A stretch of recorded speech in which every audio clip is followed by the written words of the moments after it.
You know what? I just discovered something that completely changed how I see human communication forever. Picture this. You're trying to convince your stubborn friend about something important, but every word you say makes them dig in deeper. Sound familiar? We've all been there, haven't we? That frustrating moment when logic meets a brick wall of human psychology. But here's the thing that'll blow your mind. The most persuasive people never actually try to convince anyone of anything. Wait, what? That sounds completely backwards, right? How can you persuade someone without persuading them? Let me explain this paradox. Friends, write in the comments where you're watching us from, and hit like if you want to discover the most unexpected truth. So I was talking to this master negotiator the other day, a guy who closes million-dollar deals regularly, and he told me something that shattered everything I thought I knew about influence and persuasion completely. He said, "The moment you start trying to convince someone, you've already lost them. People don't want to be sold to." Think about it. When was the last time someone changed your deeply held belief by arguing with you aggressively? Probably never, right? In fact, arguments usually make us defend our position even more stubbornly than before we started. This phenomenon has a name in psychology. It's called the backfire effect, and it's absolutely fascinating how it works. When someone challenges our beliefs directly, our brain literally treats it like a physical attack on our identity itself. So what's the secret?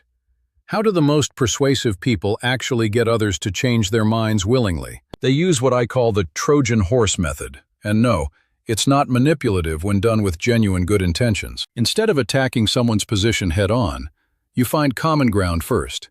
You become an ally, not an enemy. Let me give you a real example that happened just last week with my neighbor who hates electric cars. I could have bombarded him with statistics about environmental benefits and cost savings, but that would have backfired completely. Instead, I started by agreeing with him. You're absolutely right that early electric cars had serious range limitations back then. Notice what happened there? I validated his existing belief instead of attacking it. This lowered his psychological defenses immediately. Then I told him about my friend Jake, who was also skeptical but tried a road trip recently. Jake drove 800 miles without a single charging issue. Even he was surprised how smooth everything went. See the difference? I'm not trying to convince him directly. I'm just sharing a story about someone similar. This works because stories bypass our logical defenses and speak directly to our emotional brain, the part that actually makes decisions. But here's where most people mess this up. They rush straight to the conclusion without building proper emotional investment. The real masters take their time. They let the other person draw their own conclusions naturally and organically. Think of yourself as a detective presenting clues, not a prosecutor trying to force a guilty verdict immediately.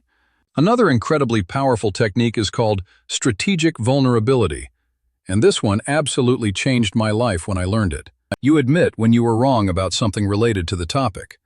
This shows you're human, not just pushing an agenda. You know what?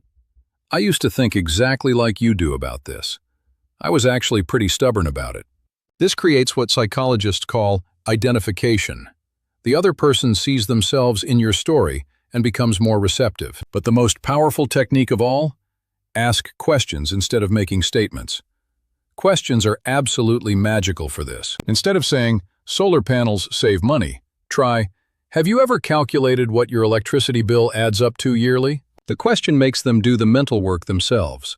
And when people convince themselves, the belief becomes truly unshakable forever. Here's another example. Instead of, "Exercise is important for health," ask, "What would you do with unlimited energy daily?" See how that shifts the entire conversation? Now they're imagining benefits instead of defending against your advice or suggestions. But wait, there's a dark side to this that nobody talks about, and it's absolutely crucial you understand it. These techniques are incredibly powerful, which means they can be used for good or evil. The ethics matter tremendously here.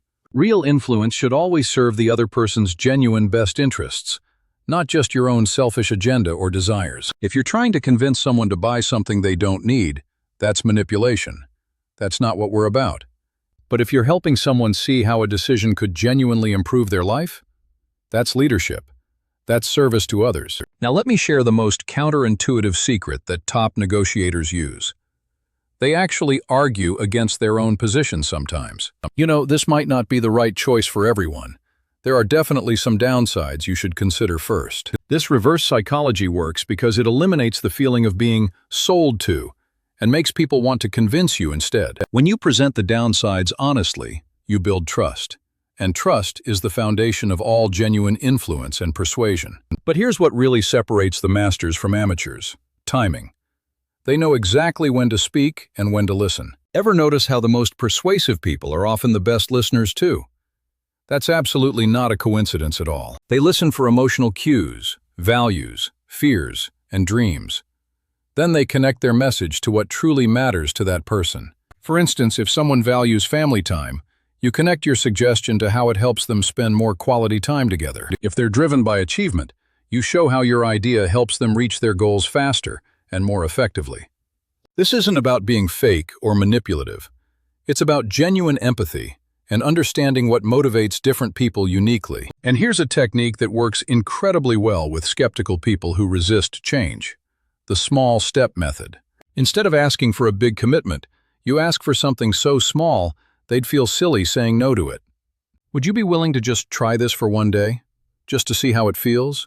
No long-term commitment required. Once they take that first step, something psychological happens. They start to see themselves as the kind of person who does this. This is called the consistency principle.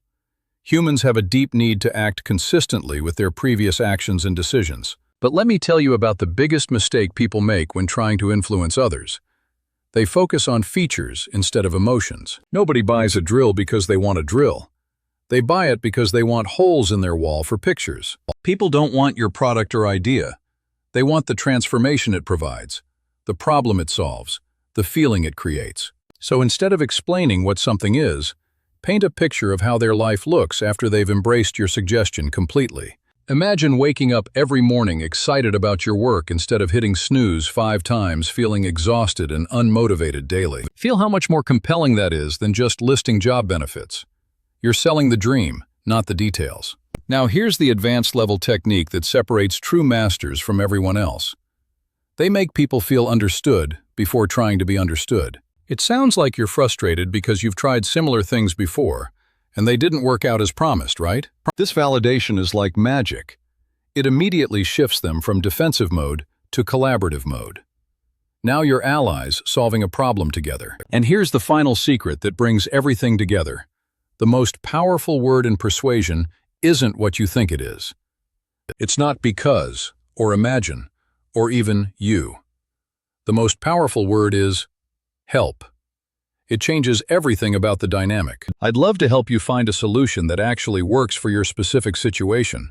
Sounds completely different from, you should buy this. When you position yourself as a helper rather than a seller, people's entire psychology shifts toward openness and gratitude instead of resistance. So there you have it. The real secret to convincing anyone isn't about convincing them at all.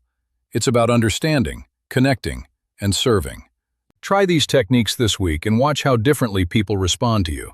The results might just amaze you completely.